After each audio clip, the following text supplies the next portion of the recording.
الله وبركاته.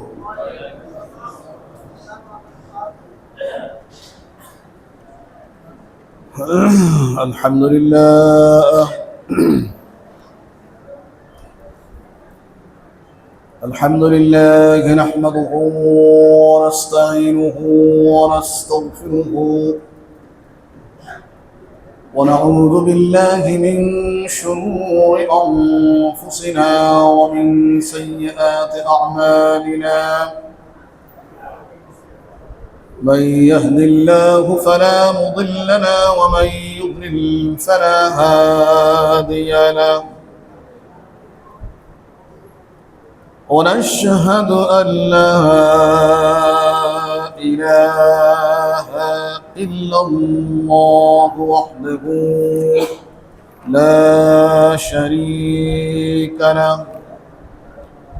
ونشهد أن سيدنا وسندنا وقدوتنا وأسوتنا وطبيبنا وحبيبنا ومولانا محمدا عبده ورسوله الذي أرسله بالحق بشيرا ونذيرا وداعيا إلى الله بإذنه وسراجا منيرا. أما بعد فقد قال الله تعالى في كلامه المجيد وفرقانه الحميد. أعوذ بالله من الشيطان الرجيم. بسم الله الرحمن الرحيم. فبما نقضهم ميثاقهم لعناهم وجعلنا قلوبهم قاسية يحرفون الكلم عن مواضعه ونسوا حظا مما ذكروا به. ولا تزال تطلع على خائنة منهم إلا قليلا منهم فاعف عنهم واصفح إن الله يحب المحسنين. ومن الذين قالوا إنا نصارى أخذنا ميثاقهم فنسوا حظا مما ذكروا به فأغرينا بينهم العداوة والبغضاء إلى يوم القيامة وسوف ينبئهم الله بما كانوا يصنعون. صدق الله العظيم وصدق رسوله النبي الكريم ونحن على ذلك من الشاهدين والشاكرين. আলহামদুলিল্লাহ। ভাইকে বাইরে বৃষ্টি, যারা যাবেন পরে যায়েন ভাই, একটু ফাঁকটা গ্যাপ করে নেন। যখন যাবেন যায়েন, ইনশাআল্লাহ অসুবিধা নেই। এই ফাঁকটা সুন্নত তরিকায় বসেন, যেহেতু আমরা এখানে কোরআন থেকে কথা বলবো। আমরা আশা করব কিছুক্ষণ থাকবেন, বেশিক্ষণ কথাও হবে না ইনশাআল্লাহ। সম্মানিত ভাইরা, আমরা মহান আল্লাহ তাবারক ওয়া তাআলার সন্নিধানে প্রথমে হৃদয়ের সবটুকুন আবেগ শ্রদ্ধা উজাড় করে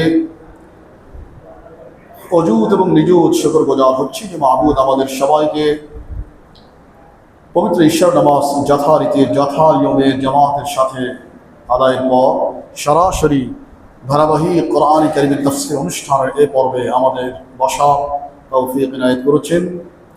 এই জন্য মহান মাবুদ আমাদের মালিক আল্লাহ সুবহানাহু ওয়া তাআলার সন্নিধানে আমরা সবাই সমস্বরে এক বাক্যে এক যোগে শুকরিয়া জ্ঞাপন করছি, আলহামদুলিল্লাহ।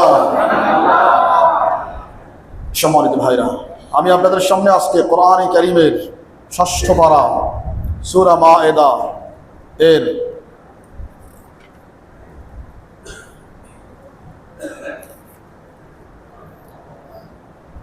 ১৪ এবং ১৫, ১৩ এবং ১৪ দুইখানে আয়াতে কারিমা তেলাওয়াত করেছি। আসুন আমরা একটু এর সহজ বাংলা অনুবাদ দেখে নিই। ফাবিমা নাকদিহিম মিসাকাহুম, অতঃপর তাদের অঙ্গীকার ভঙ্গের কারণে, তাদের মানে নাসারাদের, বর্তমান যারা খ্রিস্টান, আল্লাহ বলছেন অতঃপর তাদের অঙ্গীকার ভঙ্গের কারণে লাআন্নাহুম, আমি তাদের অভিশাপ দিলাম, ওয়াজআলনা কুলুবাহুম কাসিয়া, এবং তাদের অন্তরগুলোকে খুবই শক্ত কঠিন পাথরের মতো বানাই দিলাম। ইউহাররিফুনাল কালিমা আম মাওয়াদিহি, তারা নিজের স্বার্থে আল্লাহর কালামকে তারা বিকৃত করত। ওয়ানাসু হাযযাম মিম্মা যুক্কিরু বিহি, এবং যেই সব বিষয়ে তাদেরকে উপদেশ দেওয়া হয়েছিল তা তারা ভুলে গেল। ওয়ালা তাযালু তাত্তালিউ আলা খাইনাতিন মিনহুম, হে রাসূল আপনি সর্বদাই দেখবেন তারা শুধু খেয়ানত করে যাচ্ছে। ইল্লা কালিলাম মিনহুম, তবে হ্যাঁ অল্প সংখ্যক লোক আছে যারা অঙ্গীকার ঠিক রাখে। অতএব ফা'ফু আনহুম, আপনি তাদেরকে মার্জনা করুন। ওয়াসফাহ, এবং তাদেরকে এড়িয়ে চলুন। ইন্নাল্লাহা ইউহিব্বুল মুহসিনিন, নিশ্চয়ই আল্লাহ পাক মুহসিন বান্দাদের ভালোবাসেন, পছন্দ করেন। পরের আয়াত, ওয়ামিনাল্লাযীনা ক্বালু, আর খ্রিস্টানদের কিছু লোক আছে যারা বলে ইন্না নাসারা, আমরা হলাম নাসারা, তারা দাবি করে আমরা নাসারা। আখাযনা মিসাকাহুম, আমরা তাদের কাছ থেকে অঙ্গীকার গ্রহণ করেছিলাম। ফানাসু হাযযাম মিম্মা যুক্কিরু বিহি, এরাও যেই বিষয়ে তাদেরকে উপদেশ প্রদান করা হয়েছিল তা তারাও ভুলে গেল। ফাআগরাইনা বাইনাহুল আদাওয়াতা ওয়াল বাগদাআ ইলা ইয়াউমিল কিয়ামাহ, ফলশ্রুতিতে কিয়ামত পর্যন্ত তাদের মাঝে আমি পারস্পরিক শত্রুতা এবং বিদ্বেষ সৃষ্টি করে দিলাম। ওয়াসাউফা ইউনাব্বিউহুমুল্লাহু বিমা কানু ইয়াসনাউন, অচিরেই আল্লাহ পাক তাদের সকল কর্মকাণ্ড সম্পর্কে তোমাদের অবহিত করবেন। এ হচ্ছে মূল কথা। ভাই আপনারা বুঝতেই পেরেছেন যে খ্রিস্টানদের কথা বলা হচ্ছে। আমি প্রথমেই আপনাদের কাছে খুচরা ২-৪টা মেসেজ দিই। বর্তমানে পৃথিবীতে আমরা যারা মুসলিম আছে, মুসলমান ফার্সি, মুসলিম আরবি, ইংলিশও মুসলিম, বাংলায় মুসলমানই কই আমরা, যাই হোক, বর্তমান সকল মুসলমান, পৃথিবীর প্রায় ২০০ কোটি প্লাস মুসলমান আছে বর্তমান পৃথিবীতে। পৃথিবীতে এমন কোনো দেশ নাই যেখানে কোনো মুসলমান নাই, আলহামদুলিল্লাহ। কিন্তু এমন অনেক দেশ আছে যেখানে মুসলিম ছাড়া অন্য কোনো ধর্মের একটা লোক নেই, 100% মুসলমান। এরকম ৩-৪টি দেশ আছে, সব মুসলিম।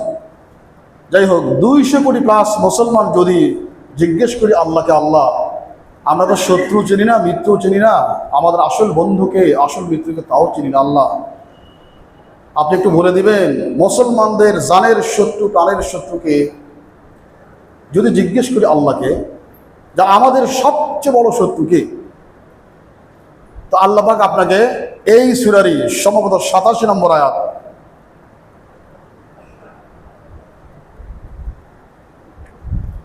মানে ৬ষ্ঠ পারার শেষ আয়াত, খুব সম্ভব কত আয়াত এটা, ৮২ নম্বর আয়াত, ৮২ নম্বর আয়াত সূরা মায়েদা ৮২ নম্বর আয়াত আল্লাহ পাক নাযিল করছেন। এবার শুনুন আমাদের আসল শত্রুকে। আল্লাহ বলছেন, লাতাজিদান্না আশাদ্দান-নাসি আদাওয়াতাল লিল্লাযীনা আমানুল ইয়াহুদা ওয়াল্লাযীনা আশরাকু। আল্লাহ পাক বলেছেন, দুনিয়ার মুসলমান বান্দারা শোনো, কান খাড়া করে শোনো, এই দুনিয়ার যত মানুষ রয়েছে তোমাদের জন্য সবচেয়ে মারাত্মক দুশমন, মারাত্মক শত্রু, মুসলমানদের মারাত্মক দুশমন, মারাত্মক শত্রু দুই গ্রুপ। কয় গ্রুপ ভাই? কয় গ্রুপ? দুইটা। এক নম্বর ইহুদি, আল্লাহ বলছেন এক নম্বর ইহুদি, দুই নম্বর ওয়াল্লাযীনা আশরাকু, দুই নম্বর হচ্ছে তারা যার নিজের হাতে মূর্তি বানায়া তাকেই রব জ্ঞানে পূজা করে। এরা কারা? আল্লাহ পাক লক্ষ কোটি বছর আগে এই কথা কোরআনে সন্নিবদ্ধ করে রাখছেন লাউহে মাহফুজে, আর আমাদের অবহিত করেছেন ১৫০০ বছর পূর্বে। হে মুসলমান বান্দারা শোনো, তোমাদের জানের শত্রু, প্রাণের শত্রু, দ্বীনের শত্রু, ইসলামের শত্রু দুই গ্রুপ। এক নম্বর কোনটা? ইহুদি। কারাগন্ত ইসরায়েল, তাদের দোসরে আমেরিকা। এর সম্পর্কে যদি সচেতন না হই তাহলে ভাই ইসলাম আপনার চেনা হবে না, তাদেরকে কখনো বন্ধু বানাতে পারবেন না। আল্লাহ পাক পরতে পরতে কোরআনের বিভিন্ন জায়গায় বিভিন্ন সূরা আয়াতে এই কথা বলছেন বারবার, লা তাত্তাখিযুল ইয়াহুদা ওয়ান নাসারা আউলিয়া, হে আমার বান্দাগণ কখনো তোমরা ইহুদি এবং খ্রিস্টানদের তোমাদের আসল পরম বন্ধু বানাবে না, তারা একে অপরের বন্ধু। সুতরাং ইহুদি গোষ্ঠী আমাদের কখনো বন্ধু হতে পারে না, খ্রিস্টান গোষ্ঠী কখনো বন্ধু হতে পারে না। আর একটা হচ্ছে তারা বন্ধু হতে কখনো পারে না যারা মূর্তি পূজা করে। মূর্তি পূজা কারা করে এটা আমি জানতে চাইলাম না, আপনারা জানেন সবাই। সুতরাং এরা কখনো আমাদের মুসলমানদের বন্ধু হতে পারে না। সুতরাং এই দুই গ্রুপ, যারা ইহুদি খ্রিস্টান বিশেষত ইহুদিকে আপন বন্ধু মনে করে, আর যারা মূর্তি পূজকদেরকে জানের জান প্রাণের প্রাণ বন্ধু মনে করে করে দেশ জাতি চালায়, সমাজ চালায়, বাস খায়ের খা কিছু হলেই সেখানে নাকে সর্দি লাগলো সেখানে চলে যায়, এদের সাথে যাদের দহরম মহরম তারা মুসলমানদের বন্ধু কখনো হতে পারে না। আল্লাহ বলছেন তোমাদের জাত শত্রু। দুঃখজনক যে এই দুই গ্রুপের মধ্যে আমরা পড়ে গেছি বর্তমান মুসলিম বিশ্ব। কাজে মুসলমানদের কল্যাণ যে কোন জায়গায়, এটা ভাই খুবই চিন্তার বিষয়। কারণ যেই দুইটা শত্রু আল্লাহ বললেন, এই দুইটার পদলেহন করতে করতে তাদের পা চাটতে চাটতে আমাদের জিহ্বাই ক্ষয় হলো, তাও দালালি করতে শেষ করলাম না, বাস করতেছি। এখন আসুন, এই দুই করে এক গ্রুপ আল্লাহ বলছেন যে এখানে খ্রিস্টানের কথা বলছেন। খ্রিস্টান ইহুদি তো গেছেই, আমরা প্রত্যেক দিন, আপনারা আরেকটু ক্লিয়ার হবেন, প্রত্যেক দিন এমন কোন নামাজের রাকাত নাই যেই রাকাতে একটি সূরা পড়তে হয় না। প্রত্যেক রাকাতে সেই সূরাটা পড়তে হয়। কোন সূরাটা? সূরা ফাতিহা। এখানে আল্লাহ পাক যে বললেন লাস্টে, মোবাইল কার, আল্লাহ পাক যে বললেন সকল রাকাতে বলি গায়রিল মাগদুবি আলাইহিম ওয়ালাদ-দাল্লিন।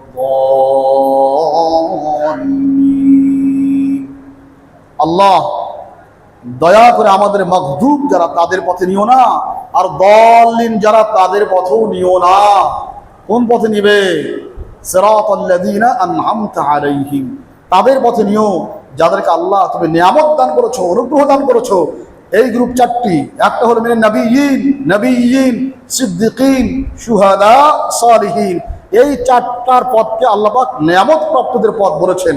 মানে নবীদের পথে আমরা চলবো, সিদ্দিকিনদের পথে আমরা চলবো, শহীদদের পথে আমরা চলবো, আর সালিহিন একান্ত নেককার ইমানদার দিনদার বান্দা যারা তাদের পথ অনুসরণ করব। তাহলে হবে নিয়ামত প্রাপ্তদের পথ, তাদের পথ না যারা মাগদুব, গায়রিল মাগদুবি আলাইহিম ওয়ালাদ-দাল্লিন।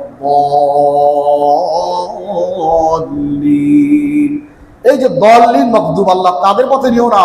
সমস্ত মুফাসসির কেরাম একমত, এই মাগদুব মানে হচ্ছে ইহুদি, আর দাল্লিন মানে হচ্ছে নাসারা। তারা একজন মুসলমান প্রত্যেক নামাজের প্রত্যেক রাকাতে সূরা ফাতিহা যখন পড়ে তখন সে অঙ্গীকার করে আল্লাহ তুমি তাদের পথে নিও যারা নিয়ামত প্রাপ্ত হয়েছেন, তার মানে নবীদের পথে নিও, সিদ্দিকীনদের পথে নিও, তারপরে সালেহিনদের পথে নিও, শহীদদের পথে নিও। আল্লাহ দয়া করে তাদের পথে নিও না যারা ইহুদি এবং যারা খ্রিস্টান। তাহলে প্রত্যেক নামাজের সময় আমরা যে এই দোয়াটা করি, সূরা ফাতিহা একটা দোয়া, কিন্তু নামাজ থেকে বের হয়েই আমার কৃষ্টি কালচার, আমার ব্যবসা বাণিজ্য, আমার লেনদেন, আমার শিক্ষা পরিক্রমা, আমার সামাজিকতা, আমার মুআমালা মুআশারা, আমার আইন প্রশাসন, আমার দেশ জাতীয় অ্যাডমিনিস্ট্রেশন, সবগুলো যা চলে তা তো হয় ইহুদি না হয় খ্রিস্টান। তাহলে আপনি নামাজের মধ্যে কি বললেন যে আল্লাহ এই দুই গ্রুপের মধ্যে নিও না, মসজিদ থেকে বের হবেন, ব্যাস চলে গেছেন ইহুদির কাছে, খ্রিস্টানের কাছে। আমাদের দোকানগুলো দেখেন, যে মালগুলো আছে হয় ইহুদির নয় খ্রিস্টানের। দাঁত একটা মাজবেন, যায় দেখবেন ক্লোজআপ, পেপসোডেন্ট ছাড়া, কোলগেট ছাড়া পছন্দ হবে না আপনার, সবগুলো মালাউন্দের। মুসলমানদের যেগুলো এগুলো কিনি না আমরা, মালয়েশিয়ার আছে, ইন্দোনেশিয়ার আছে, আমাদের দেশের আছে, পাকিস্তানের আছে, আরব বিশ্বের আছে, না এগুলা পছন্দ না। আমার পছন্দ কোনটা? পেপসোডেন্ট, কোলগেট, সেন্সোডাইন আর কি যেন আছে, এগুলো পছন্দ। মুসলমানদের বর্তমান উচিত এই সমস্ত ইহুদি, খ্রিস্টান এবং মূর্তি পূজকদের জিনিসকে বর্জন করা। এটাও এক প্রকার জিহাদ। আমরা হয়তো অস্ত্র চালাতে পারি না, যুদ্ধের ময়দানে যাইতে পারতেছি না, তবে আমাদের এটাই যুদ্ধ। আমরা তাদের আর্থিক বিষয়ে আমরা হাত দিব, আমরা তাদের জিনিস গ্রহণ করব না, কিনবো না। দেখবেন অবস্থা কোথায় যায়। আমরা 20 কোটি মানুষ, পাকিস্তান 24 কোটি মানুষ, ইন্দোনেশিয়া প্রায় 32 কোটি মানুষ, ভারতের প্রায় 35 কোটি মানুষ মুসলমান। এখন না কেন? আল্লাহ পাক জিজ্ঞেস করি যে কোক কিনি আমরা, কোক। আগে আমরা পেপসি খাইতাম, কোক খাই, সেভেন আপ খাই, কি নানানটা খাই। এগুলো প্রত্যেকটা আমেরিকান ইসরায়েল কোম্পানি, প্রত্যেকটাই আমেরিকান ইসরায়েল কোম্পানি। যখন একটা কোক পেপসিতে, একটা সেভেন আপে মুখ দেন, মনে করবেন আপনি কি খাচ্ছেন? ফিলিস্তিন ছোট্ট বাচ্চা কাচ্চাদের রক্ত বলায় আপনি আমি চুষতেছি।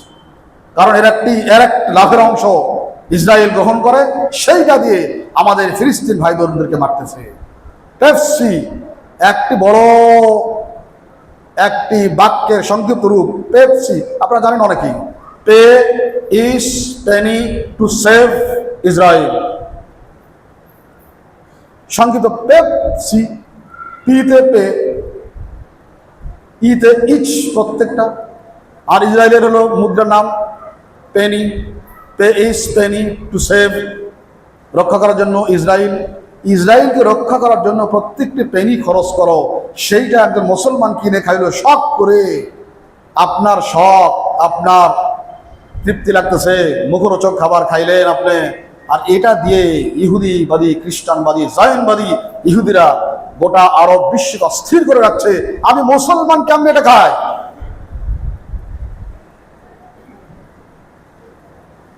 সম্মানিত ভাইরা, যদি আপনার সামনে আপনার কলিজার টুকরোর সন্তানকে আপনার কোনো দুশ্মন যদি এসে গুলি করে তার হাতটা উড়াই দেয়, একটা পা উড়াই দিল, নাহলে বুকটা ঝাঁঝরা করে দিল, এখন বলেন আপনার কেমন লাগবে? এখন বলেন আপনাকে কেমন লাগবে? ওই লোকটা, যে লোকটা আপনার সন্তানকে হাত উড়াই দিয়েছে, পা উড়াই দিয়েছে, মস্তিষ্ক মাথা সব লন্ড ভন্ড করে উড়াই দিয়েছে, কেমন লাগবে?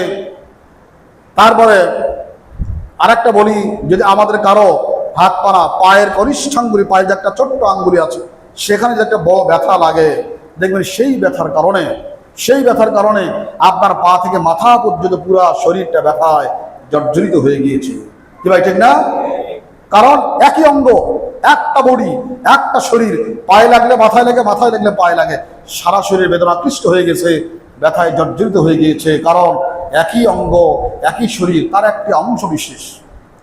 সম্মানিত ভাইরা, রাসূল কারীম আলাইহিস সালাম বলেছেন, আল মুসলিমুনা কাজাসাদিন ওয়াহিদিন ইযা ইশতাকা রাসুহু ফাশতাকা কুল্লুহু ওয়া ইযা ইশতাকা আইনুহু ফাশতাকা কুল্লুহু।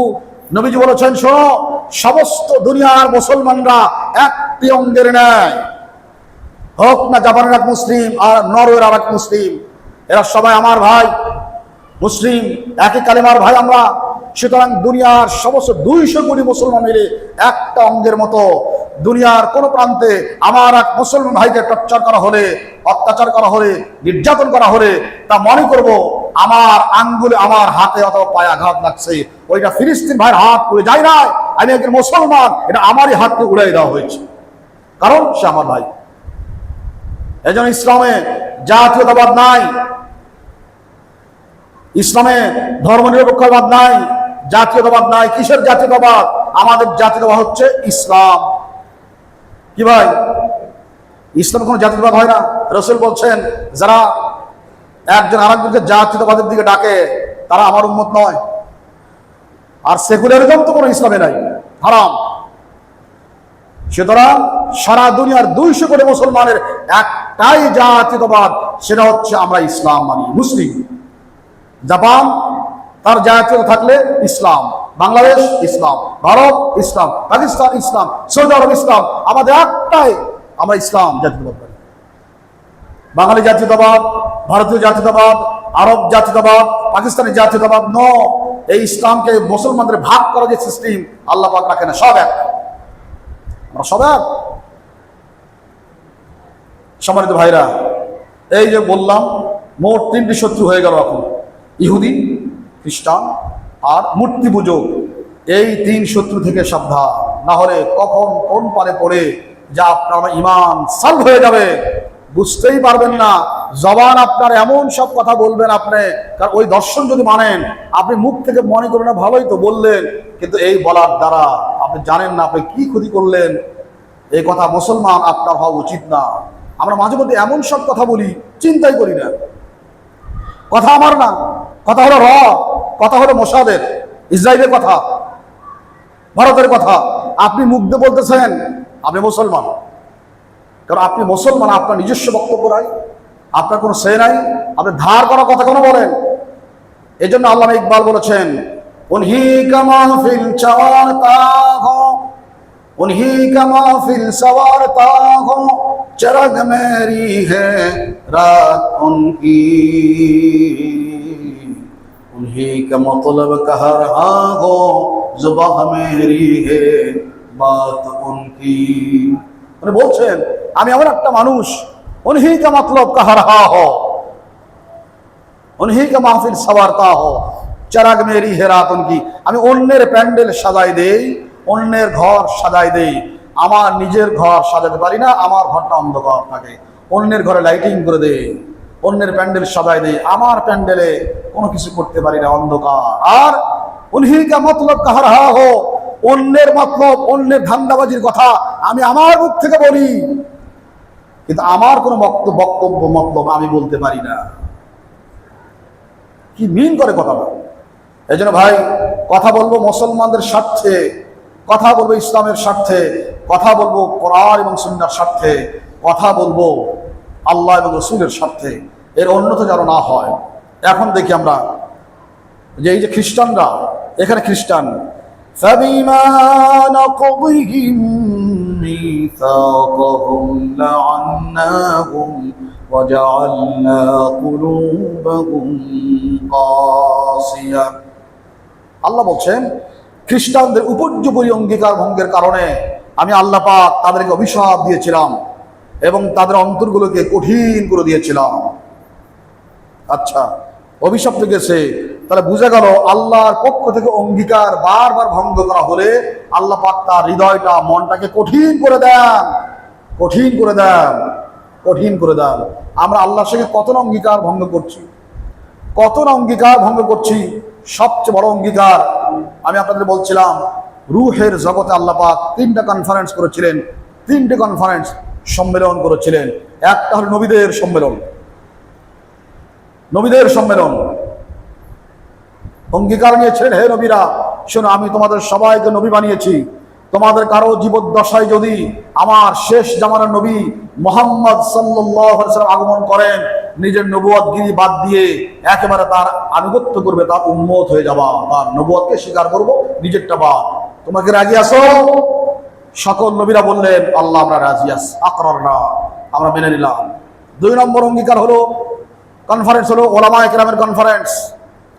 দুনিয়ার যত আলেম আছেন, ছিলেন, আসবেন, সকল আলেমকে রুহের জগতে আল্লাহ পাক একত্রিত করেছিলেন, করে বলছিলেন, হে ওলামায়ে কেরাম শোনো, যাদেরকে কোরআনের জ্ঞান দান করেছি করব, শোনো, তোমাদের কাছে দুটো আমার দাবি। একটা হচ্ছে আল্লাহ বলছেন, وَإِذْ أَخَذَ اللَّهُ مِيثَاقَ الَّذِينَ أُوتُوا الْكِتَابَ لَتُبَيِّنُنَّهُ لِلنَّاسِ وَلَا تَكْتُمُونَهُ। আল্লাহ বলছেন, স্মরণ করো সেই সময়ের কথা যখন আমি কোরআনের জ্ঞান যাদের দান করেছিলাম সে আলেমদেরকে বলছিলাম, হে ওলামায়ে কেরাম শোনো, হয়তো আমরাও সেখানে ছিলাম, হয়তো বা আল্লাহ বলছে, শোনো, তোমাদের প্রথম দায়িত্ব হচ্ছে লা তুবাইয়িনুন্নাহু লিন-নাস, আমার কোরআনের কথাগুলো আমার বান্দার সামনে সুস্পষ্ট বর্ণনা করবে, কোরআনের কথাগুলো সুস্পষ্ট রূপে বর্ণনা করবে। কোরআনের কথা বলতে গিয়ে 2 নম্বর কি বললেন, ওয়ালা তাকতুমুনা, এবং কোনো কারণে, কারো রক্তচক্ষুর কারণে, কারো প্রভাবের কারণে, ভয়ভীতির কারণে, জাগতিক কোনো পদ পদবীর কারণে কখনো আমার কথাগুলো গোপন করবা না, গোপন করবা না। এই দুইটা হচ্ছে আলেমদের দায়িত্ব। একটা হচ্ছে কোরআনের কথা বলবা সুস্পষ্ট ভাবে, 2 নম্বর একটা কথা গোপন করতে পারবো না, গেছে। 3 নম্বর আর একটা কনফারেন্স আপনাদের মতো সাধারণ দিনদার মুসলমানদের নিয়ে আল্লাহ ডাকছেন, ওয়াশহাদাহুম আলা আনফুসিহিম, সবাইকে সাক্ষী রেখে বলছেন, হে আমার বান্দারা শোনো, আলাস্তু বিরাব্বিকুম, হে আমার বান্দারা শোনো, আমি কি তোমাদের রব নই? আপনাদের সবাই, আমাদের হয়তো আমরাও ছিলাম, সবাই মুসলমান, আমি কি তোমাদের রব নই? তার মানে কি জীবনে সকল ক্ষেত্রে আমাকে মানবা রব জ্ঞানে? আমি তোমার রিজিক দান করি, তোমার অসুস্থ হলে তো আমি সুস্থতা দান করি, আমি তোমার জন্য বাতাস দেই, অক্সিজেন দেই, তোমার হায়াত দেই, তোমার মরণ দেই, উন্নতি দেই, অবনতি দেই, সব কিছুর মালিক আমি আল্লাহ। এর নাম হলো রব। বললে আলাস্তু বিরাব্বিকুম, আমি কি তোমাদের রব নই? আমরা প্রত্যেকে জবান করে বলছিলাম ক্বালু বালা, আল্লাহ অবশ্যই, আল্লাহ আমরা স্বীকার করছি, আপনি আমাদের রব, আপনি আমাদের সব, আপনি আমাদের রিজিক দাতা, আমাদের হায়াত দাতা, আমাদের সংহারকর্তা, আমাদের উন্নতি দাতা, আমাদের অবনতি করতে পারেন, আমাদের আল্লাহ সব কিছু মালিক আপনি। স্বীকার করলাম যেন এই যে আল্লাহ পাক রব, রুহের জগতে বলে আসছি, এই কথা যেন আমরা ভুলে না যাই, ভুলে না যাই। এই জন্য আল্লাহ পাক 5 ওয়াক্ত নামাজ দিলেন, 5 ওয়াক্ত নামাজের মধ্যে ওই সূরাটাই বাধ্যতামূলক করলেন প্রত্যেক রাকাতে, যার প্রথমে আল্লাহ পাক রবের কথা আল্লাহ শিক্ষা দিয়েছেন, আলহামদুলিল্লাহি রাব্বিল আলামিন, সকল প্রশংসা সেই রবের। ওই যে বলছেন আমি রব মানো, আল্লাহ মানি, যেন ভুলে না যাও নামাজ। এই জন্য অসংখ্য হাদিস আসছে, যেই ব্যক্তি নামাজ ঠিক মতো পড়ে না, মৃত্যুর আগে তার রব যে আল্লাহ, এর কালেমা আল্লাহ পাক তাকে ভুলাই দেবেন। যতই আপনি কানে কথা দাদা বলেন লা ইলাহা ইল্লাল্লাহ, তার কান আল্লাহ মোহর করে দিবেন। আপনি যতই চিৎকার করে বলেন না কেন, বলেন লা ইলাহা ইল্লাল্লাহ, আল্লাহ বলছেন নো, নামাজ কালাম নাই, প্রত্যেক দিন 5 ওয়াক্ত নামাজে আমার রব আমাকে রব বলে স্বীকার করে নাই, তার আমি কান বন্ধ করে দেব, দুনিয়ার সব শুনলো, তোমার কালেমার আওয়াজ তালকিন শুনবে না। আল্লাহ পাক যেন এর থেকে আমাদের হেফাজত করেন, বলি আমিন। এই জন্য ভাই, নামাজ বর্জন করবো না। বলছিলাম যে যারা বারবার আল্লাহর সঙ্গে অঙ্গীকার ভঙ্গ করে, আল্লাহ পাক তাদের অন্তর কঠিন করে দেন, কঠিন করে দেন। কেমন কঠিন? রাসূল হাদিসে বলছেন, শেষ করো ভাই, দোয়া করবেন সঙ্গে। রাসূল হাদিসে বলছেন, শোনো, মানুষের শ্রেণী হলো 3টা, 3 প্রকার মানুষ। কয় প্রকার ভাই? 3 প্রকার। একটা হলো আজাদিন, আর একটা কিয়ান, আর একটা তয়্যিবা। রাসূল বলছেন জমিন যেমন 3 প্রকার হয়, মানুষও 3 প্রকার হয়। জমিন, এক প্রকার জমিন আছে, বৃষ্টি হলে বৃষ্টি সে আটকায় রাখে, এই বৃষ্টি আটকায় রাখে বটে, এই পশু পাখি খায়, কোনো ফসল উৎপাদন করতে পারে না, এই পুকুরগুলো, ডোবাগুলো পানি আটকায় রাখছে, কিন্তু কোনো ফসল নাই। এই হয় গরু পানি খায়, পশু পাখি পানি খায়। আর এক প্রকার মাটি হচ্ছে এমন শক্ত পাথরের মতো, বৃষ্টি যতই হোক না কেন এর উপরে পড়লে 1 ফোঁটা পানি পড়লেও সে ধরে রাখবে না, সে পানিও ধরে রাখে না, কোনো ফসলও ফলায় না, পাথর। আর এক প্রকার মাটি হচ্ছে তৈবা, দোআঁশ মাটি।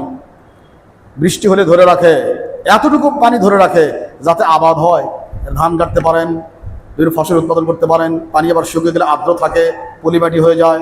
সবচেয়ে উত্তম মাটি। এই মাটিতে আপনি যেই বীজ দিবেন সে বীজটাই অঙ্কুরিত হবে, ফসল হবে, আমার বান্দারা এখান থেকে রুজি রুটি পাবে। এ একটা মাটি। কয় প্রকার হল ভাই? রাসূল বলছেন আমার উম্মতেরা মানুষও তিন প্রকার। এক প্রকার মানুষ, এরা কোরআন হাদিসের বহুত ওয়াজ শুনে, অনেক কিছু জানে, অনেক কিছু জানে, বলতে গেলে মনে হয় মুফতির মতো কথা বলতেছে, কিন্তু এর মধ্যে অনেক কিছু জানে, কিন্তু দেখবেন আমল নাই। না 5 ওয়াক্ত নামাজ আছে, না ইসলামী লেবাস ধারণ করে, না একটু সুন্দর দাড়ি আছে, না তার মাথায় সুন্দর টুপি আছে, নামাজের সময় মসজিদে আসেন না, কিন্তু কথা বললে পণ্ডিত। তার মানে সে এলেম কালাম রাখে, এই এলেম দ্বারা নিজে উপকৃত হয় নাই, আল্লাহর বান্দাদের উপকার করে নাই, খালি ওই পানি জমা করে রাখছে, দামি জিনিস জমা করে রাখছে, উপকার করতে পারে নাই। এটা এক প্রকার মানুষ। এই মানুষটা হচ্ছে আবু জাইল্লা, আবু জাহেল। তার অনেক জ্ঞান ছিল, অনেক জ্ঞান ছিল। এর নাম তো আসল নাম হচ্ছে আমর। আবু জাহেলের আসল নাম আমর, তার বাপের নাম হিশাম, আমর ইবনে হিশাম। জাহিরি যুগে তার জ্ঞান গরিমা, তার বুদ্ধিদীপ্ততা, প্রত্যুৎপন্ন মতিত্ব, এগুলা দেখে জাহিরি যুগের লোকেরা বলছিল আরে সর্বনাশ, এত জ্ঞান রাখে, সে তো আমর ইবনে হিশাম না, বরং সে আবুল হেকাম, মানে জ্ঞানের জনক, বুদ্ধির জনক।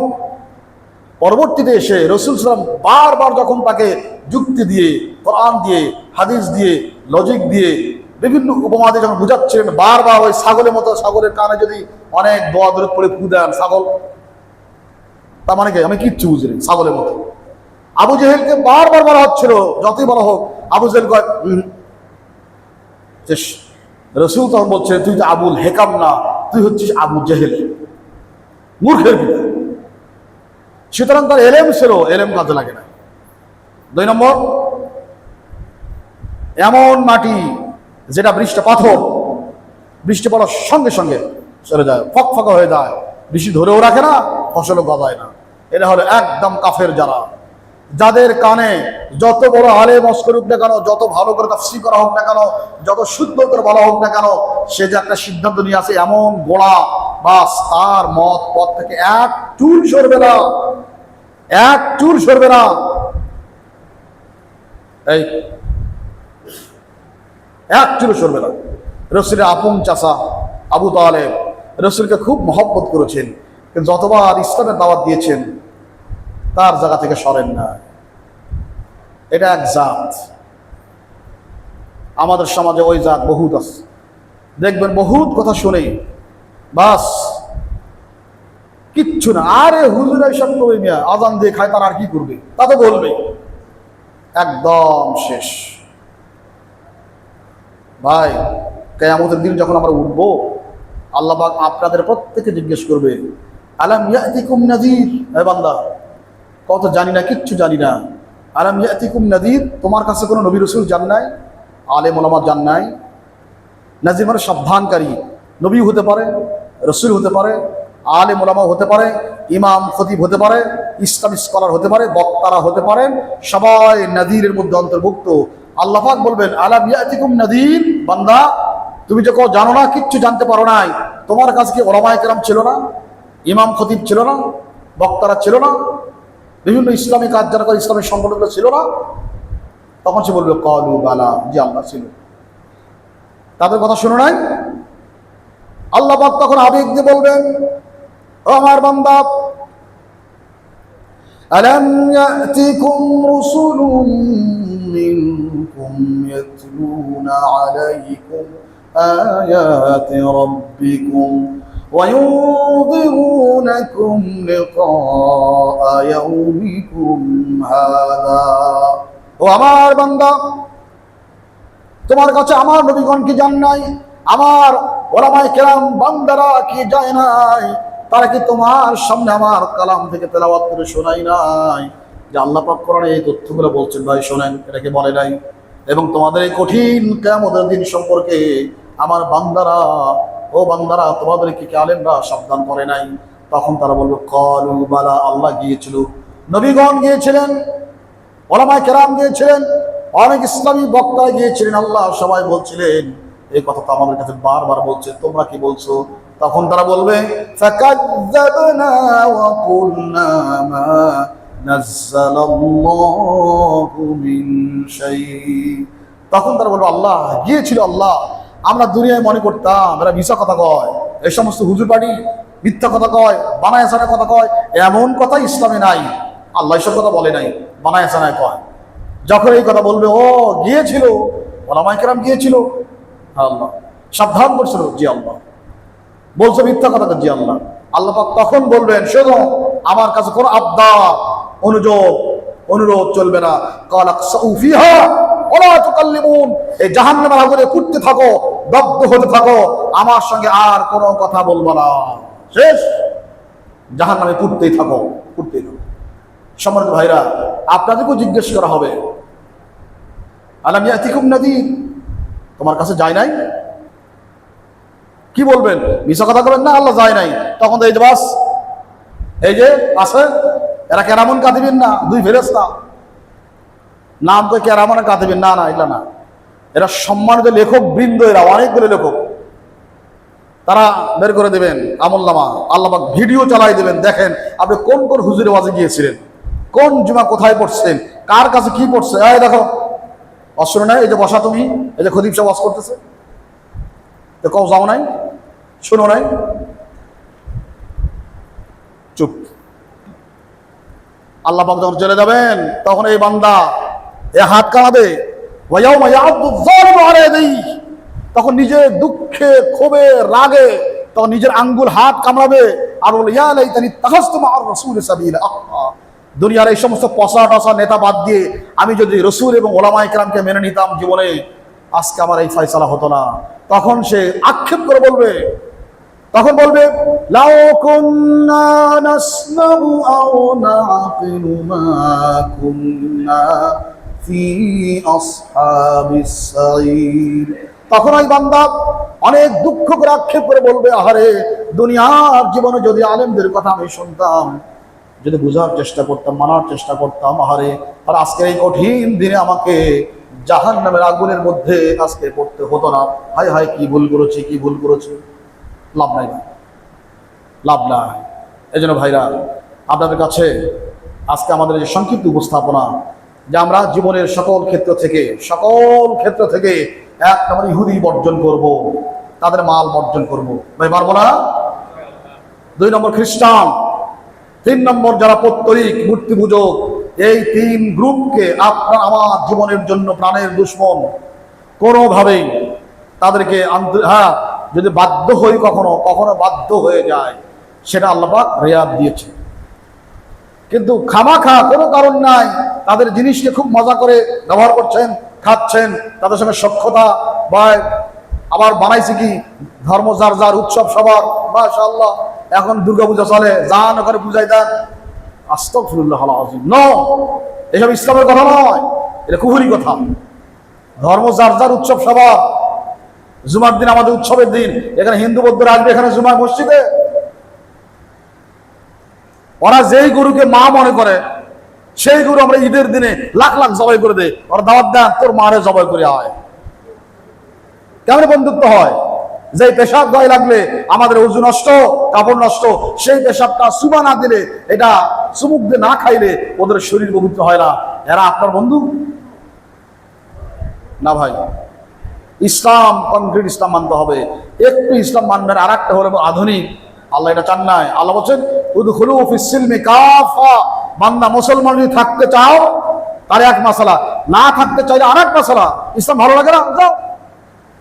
তোমার মতো 2-4টা সলিমুদ্দিন ইসলামে না থাকলে আমি আল্লাহর কিচ্ছু চাই না। কিন্তু ইসলাম যদি মানতে চাও তাহলে পরিপূর্ণ দাখিল হয়ে যাও, পরিপূর্ণ ইসলাম মানো, খণ্ডিত না, আংশিক না, পার্সিয়াল না, পরিপূর্ণ মানো।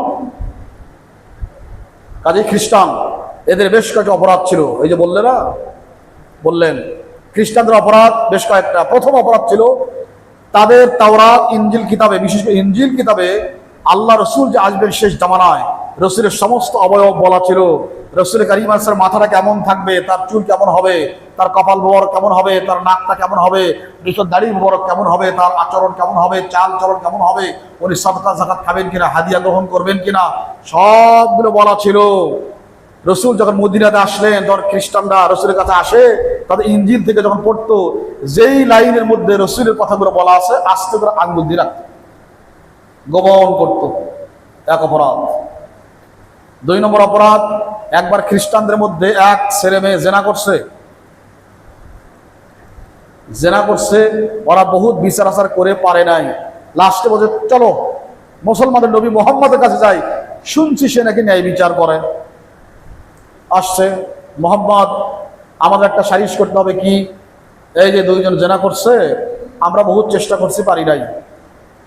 বলছো তোমরা কি নাসারা না? বুঝি তোমাদের কাছে কিতাব আছে না, ইনজিল আছে। আরে সেই কিতাবে তো ফয়সালা দেওয়া আছে। কি ফয়সালা? রজম করতে হবে। রজম মানে যদি পুরুষ হয় তাহলে কোমর পর্যন্ত মাটিতে পুঁতে চতুর্দিক থেকে পাথর নিক্ষেপ করে আর হাড্ডি গুড্ডি মাথা মস্তিষ্ক একবারে তুষ করে দেওয়া লাগবে, তারপরে এক জায়গায় কাপড়। আর মহিলা হলে তার বুক তার বক্ষদেশ পর্যন্ত পুঁতে এই জায়গাটা গোড়া পাথর মেরে তাকে শেষ করা লাগবে। এটা কয় সঙ্গেসা ফার্সিতে, আরবিতে রজম, আর বাংলায় প্রস্তরাঘাতে নিক্ষেপ, প্রস্তরাঘাতে হত্যা করা। রসুল বলছে আরে তোমাদের কিতাবে তারা আছে? এরা কয় না, নাই। আরে আছে, না মোহাম্মদ নাই। ঠিক আছে কিতাব নিয়ে এসে যাও। ওরা বাসায় যায় কিতাব আনছে, ইনজিল আনছে। তো রসুলের কাছে এক খ্রিস্টান পণ্ডিত থাকতেন, মুসলমান হয়েছিলেন, আব্দুস সালাম, মোহাম্মদ ইবনে আব্দুস সালাম পণ্ডিত বসাস। যখন কিতাবটা আনছে, আব্দুস সালাম বের করো তো, রজম কোথায় আছে? উনি বাস হাফেজ মানুষ, ঠাস করে বের করছে, বলছে এই পৃষ্ঠাটা পড়েন। পড়তে গেছে, যেখানে রজম কথাটা আছে ওখানে এইরকম আঙ্গুল দিয়ে পড়তেছে। রসুল বলছেন হাতটা এখানে কেন? না না অসুবিধা নাই, আর আঙ্গুলটা সরাও মিয়া, হাতটা সরাও। যেমনি সরাজ দেখেন এখানে ওই পাথর মেরে হত্যা করার কথা ইনজিলে বলা আছে। তোমরা এই যে বললো না, তোমরা আল্লাহর কালামকে বিকৃত করছো নিজের স্বার্থে। তার মানে ইহুদি খ্রিস্টানদের মধ্যে একটা রেওয়াজ ছিল, যদি গরিব কোনো মানুষ চুরি করে আসামিদের হাত কাটা। আইনের শাসন, আইনের হাত অনেক লম্বা, আইন নিজ গতিতে চলবে, বহুত বড় বক্তব্য আমরাও শুনি। কখন শুনি? যখন বিরোধী মতের কাউকে ধরা হয় তখন আইন চলে ঠিক মতো, কি ভাই ঠিক না? আর যখন নিজের দলের লোক ধরা পড়ে তখন আইনের যে কত ব্যাখ্যা, মাশাআল্লাহ। তখন তাদের মধ্যে ছিল সম্ভ্রান্ত বংশের কোন লোক যদি জেনা করতো, চুরি করতো, এরা ইনিয়ে বিনে বিচার করে, আরে না অসুবিধা নাই, প্রমাণিত নয়, চেহারা দেখা যায় নাই, তদন্ত প্রমাণিত হয় না, নানান কথা কয়া শেষ। কিন্তু যখন গরিব কোন পরিবারের সন্তান এই অপকর্মে ধরা পড়তো তখন আইনের শাসন কারে বলে দেখাই দিত। এই যে বিষয় রসুল তাদের বললেন, শোনো, যে অপরাধ করছিল সম্ভ্রান্ত বংশের ছিল, তোমরা কি সম্ভ্রান্ত বংশের একটা ছেলেকে বাঁচানোর জন্য, একটা মেয়েকে বাঁচানোর জন্য আল্লাহর কালামকে বিকৃতি করতেছো? অভিশপ্ত তোমরা, অভিশপ্ত তোমরা, গোমরা তোমরা। এই জন্য ভাই আল্লাহ পাক তাদের এমন করে দিলেন, পরবর্তীতে শেষ ভাই 1 মিনিট আর যা আছি সবাই মিলে দোয়া করবো ইনশাআল্লাহ। আল্লাহ পাক খ্রিস্টানদের মধ্যে মৌলিক 3টা গ্রুপ করেছিলেন। একটা হলো ইয়াকুবিয়া, একটা গ্রুপ, আর একটা নাস্তুরিয়া, আর একটা গ্রুপ, আর একটা বালকানিয়া, আর একটা গ্রুপ। খ্রিস্টানদের 3টা গ্রুপ বানায়া আল্লাহ পাক এত রাগ করছিলেন। 3টা গ্রুপ বানাল খ্রিস্টান, এইটা একটা গ্রুপ ইয়াকুবিয়া বাস, ওইটা একটা নাস্তুরিয়া, এইটা একটা মালকানিয়া। আল্লাহ পাক 3 গ্রুপ ভাগ করে ওদের দ্বারাই ওদেরকে শাস্তি দিবেন কেমনে? আল্লাহ বলছেন একমাত্র তোমরা হক। মেসেজ পাঠাইছিলেন, এরা কাফের, এরাও কাফের। ওদেরকে বলা হয়েছে তোমরা একমাত্র হক, এরাও কাফের, এরাও কাফের। এদের বলা হয়েছে তোমরা একমাত্র হক, এরাও কাফের, এরাও কাফের, যুদ্ধ লাগাও। বুঝছেন কথা? এখন এরা মনে করো তো কাফের, এ কাফের, বাস প্রত্যেকে কাফের জ্ঞান যখন করা শুরু করলো তখন বাস যে যেখানে যাকে পাইতো কাফের জ্ঞানে হত্যা করতো। আল্লাহকে দেখছো, আয়াতে আছে ফাআগরাইনা বাইনাহুল আদাওয়াত ওয়াল বাগদা ইলা ইয়াউমিল কিয়ামা, আমি তাদের মধ্যে শত্রুতা বিদ্বেষ ঢুকাই দিলাম, কিয়ামত পর্যন্ত থাকবে। এখনো খ্রিস্টানদের বহুত গ্রুপ, মৌলিক তিনটা গ্রুপ এখনো। একটা হলো প্রোটেস্ট্যান্ট খ্রিস্টান, আর একটা হলো কি ভাই অর্থোডক্স খ্রিস্টান, আর একটা হলো ক্যাথলিক খ্রিস্টান। এখনো তিন গ্রুপ আছে। এরা এক গ্রুপ আর এক গ্রুপ মানে না, কিন্তু বর্তমানে ইটালিতে আছে ভ্যাটিকান সিটি, এরা হলো খ্রিস্টানদের একটা গ্রুপ বসে আছে, পোপ সরস কি যেন পোপ, এর কথা মানে ওরা। তো ভাই আমার আশঙ্কা, আল্লাহ পাক ভালো জানেন, ওই খ্রিস্টানদের যে এই যে এক গ্রুপ কাফের মনে করে, ওই আরে কাফের মনে করে, এই আরে কাফের মনে করে, আমাদের মনে হয় সমাজে ওলামা ইকরামে কিছুটা এই বৈশিষ্ট্য আছে। আমরা আমাদের গ্রুপকে ছাড়া কাউকে ভালো মুসলমান মনে করি না। আমি আমার গ্রুপ আমার বলে একমাত্র হক। তো হুজুর এইটা তো গোমরা, ওইটা ও তো বিভ্রান্ত, ওইটা ও তো বেদাতি, ওইটা ও তো মাজার গুজারি, এইটা তো সালাফি, এইটা তো আহলে হাদিস। সব কোয়া সব খারাপ, আমি একাই ভালো, এই টেন্ডেন্সি আমাদের সমাজে দেখা যাচ্ছে না ভাই। আল্লাহর রাস্তে সুস্পষ্ট শিরক বিদআত না থাকলে দয়া করে কোনো মুসলমান গ্রুপকে ভাগ করবেন না, আল্লাহ পাক নিষেধ করেছে। এক ঐক্যবদ্ধভাবে আমরা যেন আল্লাহ রজ্জু ধারণ করি সকল ক্ষেত্রে। যদি হ্যাঁ একমাত্র মাজারে যায় কপাল দিয়ে আছে, মাজারে কপাল দিয়ে আছে, এটা মুশরিক, সন্দেহ নাই। আর যারা বেদাতকে যতই বলেন বেদাত থেকে সালে না শিরক বিদআত সুস্পষ্ট থাকলে আমরা তাদের সাথে নাই। আর ছোটখাটো বাকি যারাই আছে না কেন আমরা সবাই আমাদের ভাই। কোনো গ্রুপকে কোনো আলেম ওলামাকে ঠুনকো কোনো কথায় কখনো আপনি এমন সব শব্দ বলবেন না যাতে আপনার আমল নষ্ট হয়ে যায়। আল্লাহ পাক প্রধান্বিত হন। আল্লাহ পাক আমাদের সবাইকে এই খুচরো কথাগুলো যেন আমরা বাস্তব জীবনে ধারণ করতে পারি, বরণ করতে পারি এবং বাস্তব জীবনে আমল করতে পারি। আল্লাহ পাক যেন আমাদের সবাইকে মেহেরবানি করে তৌফিক নসিব করেন, বলি আমিন। আল্লাহুম্মা সাল্লি আলা সাইয়্যিদিনা ওয়া শাফিঈনা ওয়া হাবিবিনা ওয়া মাওলানা মুহাম্মদ ওয়া আলা আলিহি ওয়া আসহাবিহি ওয়া বারিক ওয়াসাল্লাম। الحمد لله رب العالمين والعاقبة للمتقين والصلاة والسلام على سيد الأنبياء والمرسلين وعلى آله وأصحابه أجمعين. ربنا آتنا في الدنيا حسنة وفي الآخرة حسنة وقنا عذاب النار وقنا عذاب القبر وقنا عذاب الحشر وقنا عذاب الصراط وقنا عذاب الميزان وقنا عذاب المحيا والممات وقنا فتنة المسيح الدجال. আল্লাহ তাআলা ঈশার নামাজ সমাপন করার পর এই পর্যন্ত তোমার কতিপয় বান্দাদের নিয়ে আল্লাহ কোরআন কারীম থেকে কিছু আলোচনা করেছে। মাবুদ মেহেরবানি করে তোমার শাযীম কবুল মঞ্জুর করে নাও। আল্লাহ তাআলা तमाम দুনিয়ার মাটির তলদেশে যত মুমিন মুসলমান নর এবং নারী শুয়ে রয়েছেন, মেহেরবানি করে প্রত্যেকের রূহের উপরে আমাদের সওয়াব পৌঁছে দাও। আল্লাহ তাআলা খাস করে আমাদের অনেক ভাইরা এখানে আছি যাদের আম্মাজান দুনিয়ায় বেঁচে নাই, কারো আব্বাজান দুনিয়ায় বেঁচে নাই। এমন অনেকে আছি যাদের মাও নাই, আব্বাও দুনিয়ায় বেঁচে নাই। আল্লাহ কত কষ্ট তিল তিল করে ধারণ করে বরণ করে আল্লাহ আমাদের মানুষ করেছেন। সুন্দর একটা খাবার পেলে আব্বা যখন কোনো দোয়াতে গেছেন, মিলাদ মাহফিলে গিয়েছেন, কোনো হাদিয়া তোফা পেলে আল্লাহ না খেয়ে পকেটে করে এনেছেন, আস্তে করে আমাদের সামনে হাদিয়ার পটনাটা দিয়ে দিয়েছেন। আল্লাহ বাসায় যখন কোনো ভালো খাবার দাবার হতো, আল্লাহ পাশ থেকে কোনো খারাপ মা চাচি আম্মা যখন কোনো ভালো তরকারি বাসায় দিতেন, ওই তরকারি মাও খেতেন না, আব্বাও খেতেন না, আমাদের জন্য মা রেখে দিতে। যখন বলি মা তুমি একটা টুকরা মাংস খাও, মা তখন বলতেন বাবা ডাক্তার বলছে আমার নাকি মাংস খাওয়া নিষেধ।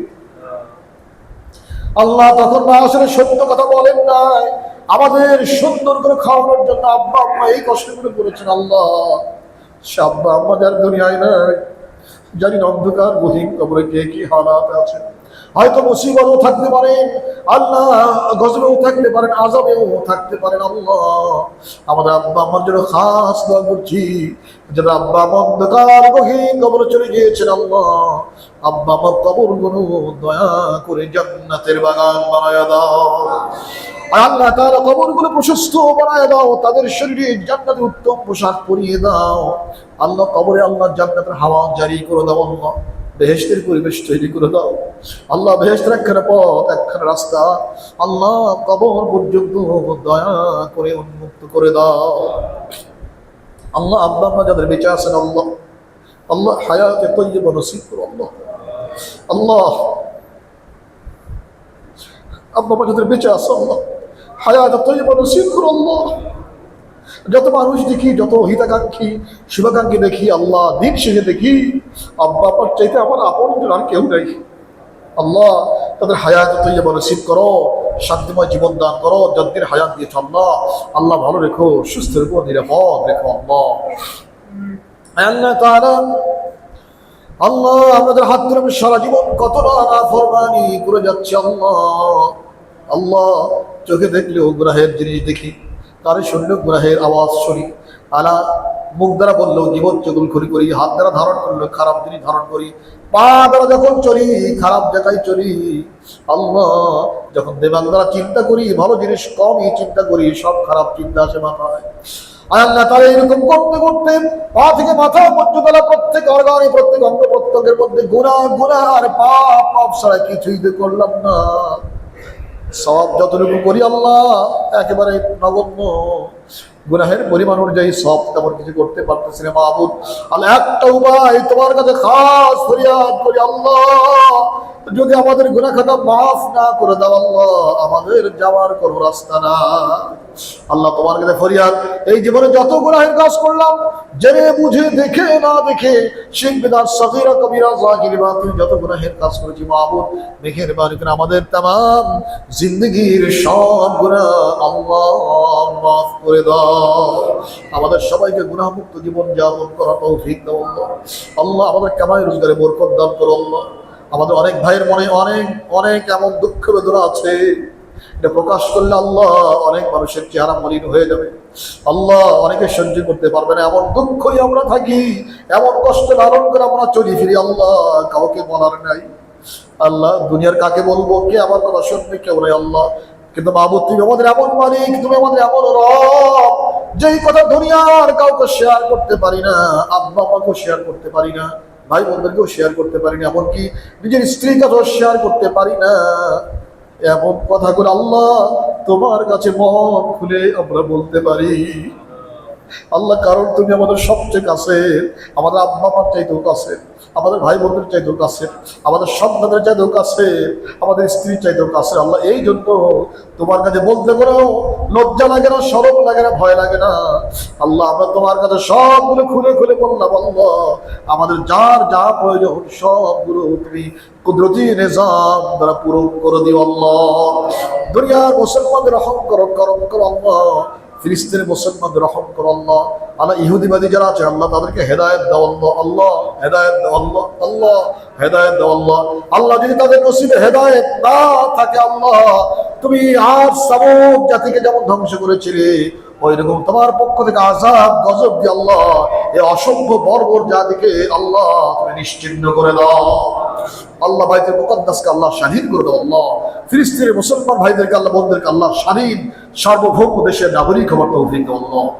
আল্লাহ আমাদের সবাইকে রহম করো আল্লাহ, আমাদের মসজিদকে কবুল করো আল্লাহ। আল্লাহ মসজিদে যারা দান খয়রাত করছেন সবার দান মেহেরবানি করে মঞ্জুর করো আল্লাহ। আমাদের নওজওয়ানদেরকে মাফ করো, আমাদের ছাত্র যুবক জনতা যে ভাইরা আছে, ছোট্ট ভাইরা, তুমি তাদেরকে রহম করো, করম করো আল্লাহ। ربنا تقبل منا إنك أنت السميع العليم وتب علينا إنك أنت التواب الرحيم سبحان ربك رب العزة عما يصفون وسلام على المرسلين والحمد لله رب العالمين.